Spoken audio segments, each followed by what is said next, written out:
episode was brought to you by COL Private Clients. To know more, there's a link in the description. Thank you very much, April. And allow me to present our strategy for this year. Investing in the new normal. I'd like to jump off from the presentation of April. She pictured a bit of very challenging economy. It looks like labor market is going to be worse. OFW is a risk.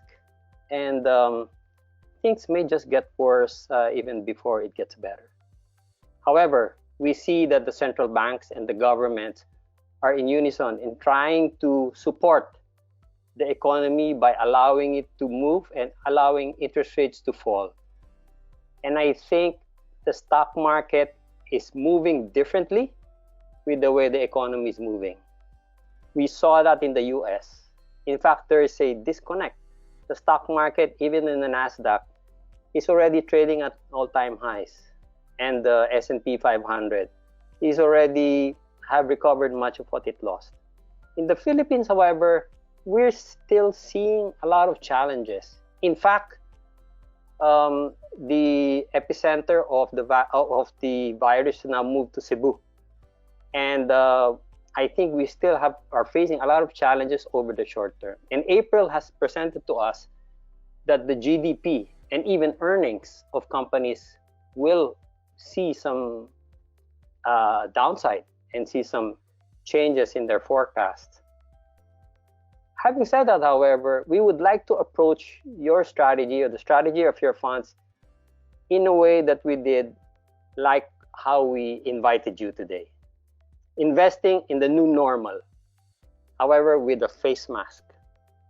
In other words, it's like the economy. We cannot stay home and we cannot really be comfortable just staying home. We have to go out. We have to take a bit of risk, a bit of sun, exercise outside. We have to work and to continue help move the economy. However, we have to put a face mask. In other words, we have to protect ourselves. And that's the kind of investing that we would like to do for your funds, at least for the rest of the year. And I think this brings me to the strategy, a two-step strategy that I'd like to share with you. First, a strategy starts off with a strategic allocation. It's more long-term in nature, but it dovetails or it comes from the fact that the investing world now has changed. I may consider investing now is like an index investing, where funds flow now move to companies that are just part of the index. Last year, we saw that big change that affected our market. China was included in the emerging market weights on the Morgan Stanley Composite Index, representing by about 40% of the total country allocation. Taiwan is about 12%, South Korea 11.5%. And that joining of China in this basket of in the index investing squeezed out all the other countries. In fact, Philippines have been reduced from a little over 1% to now to a very insignificant 0.84%. So what that means is that if there's inflow coming from the developed markets, moving to the emerging markets, fund managers, global fund managers, we just have to allocate 40% in China, 12% in Taiwan, and very little in the Philippines. In fact, they will think less of the fundamentals of the stocks they invest in. That is why the large companies in this country are really trading at a premium. And that is why funds flow just moves there. That is, now, we want to use that as part of our strategy. That is how investing works right now. People invest in index and they buy stocks that are part of the index primarily. So for our first strategy, actually, the strategic allocation that we have, we invest in the top 5 stocks more heavily. These are your SM, Ayala Corp, Telephone, Ayala Land, SM Prime. They represent a bigger part of your portfolio. That is a strategic position, even if these stocks are trading at a premium. simply because if funds flow move, these are the stocks that will carry it. But we don't stop there, however. We move from strategic allocation to a tactical allocation. Tactical meaning we time a little bit, we rebalance the portfolio, we rebalance the weights so that it can participate or anticipate certain movements in the market. Like, for example, our top 5 stocks, which represent a bigger part of our portfolio, like SM 8.7%, it's much less than the index of 16.8. So we're less invested in SM, but we are participating, but not to a large extent. Compare that as well to Ayala Land and SM Prime. We are also invested, but not as much as the index because we see some downside in these companies. However, if funds flow come in, these are the stocks that is going to benefit. We are, however, matched with Ayala Corp because we see Globe and even the power company of Ayala Corp will benefit, and also heavy now on PLDT, telephone. We're much heavier invested in telephone because we believe that this stock is going to be very resilient and it's going to generate dividends and it's going to increase earnings given the new normal. So that is how we move strategic investing and combine it with tactical investing so that we come up with a portfolio that will benefit the funds. So in terms of portfolio weights, let me just give you an idea of where we are today. This is as of June 18. As you can see, while we are invested in the market, we recalibrate certain sectors that will benefit the stock market. As you can see, we are underweight on conglomerates, on banks, property, and even consumer and power, and none on gaming and mining. And we are heavy on telco. Telco at 137% of the index versus the index. Telco is just your PLDT and Globe, simply because we think these two stocks will be resilient moving forward. And of course, we have reserved a lot of cash, about 32.8% at this point. As presented earlier by Serge, we move this cash portion as a tactical strategy for your fund. We have invested heavily when the market went down to about 4,500 to 5,000. We were buying heavily to the extent of about 95 to 90% of the portfolio. And when the market went up, we reduced it right away, tactically trading the market so that we can benefit from this movement. And I think that strategy has worked well for us, has worked well for the funds as we continue to outperform and protect you from the downside. So this portfolio basically is invested but protected in terms of its risk by realigning the sectors that will benefit and reducing the ones that will not.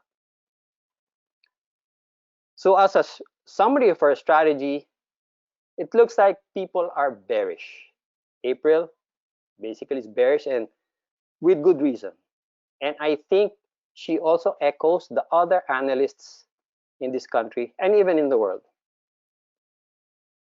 Having said that, however, we all agree, I think in the polls that came out, that majority of you believe that businesses will recover maybe by the end of 2021 or even 2022.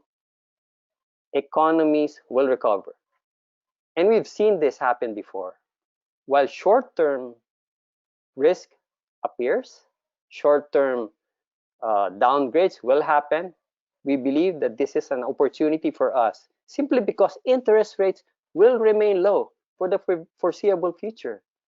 The central banks will continue to keep interest rates low so that to spur economic activity. Interest rates lower so that people will borrow money so that they will invest. And I think that is not just happening here, it's happening all over the world. Some other countries even have negative interest rates so that to help the economy stand up. And for bond investors, that is not really very attractive. If you're a bond investor now, you will probably be getting about 3% on the local bonds and 4% on a long-term bond.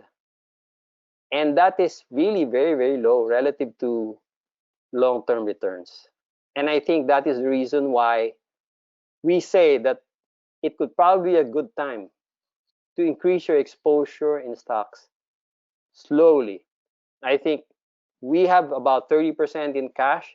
We are waiting for the stock market to drop, to decline, as people are now believing that things are going to get worse.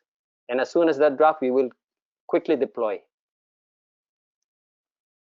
But when we do that, we are going to be mindful of risks. We will recalibrate each sector, each stock, depending on what we believe that will drive stock prices. It was presented earlier that when we invest, we just don't look at valuation.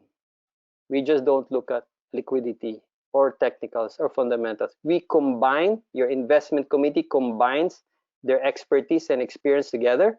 We meet at least once a week for a couple of hours, talk about different things, talk about top-down approach, talk about sentiment. We discuss what would move markets, and we react accordingly. And we strategize accordingly where tactical opportunities emerge. So it's a combination of strategic and tactical allocation so that we benefit from any movements in the market. So we combine different factors that really drive stock prices.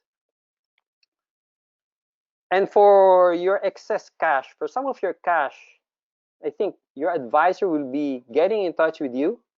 We propose that you invest some of the excess cash in a money market mutual fund.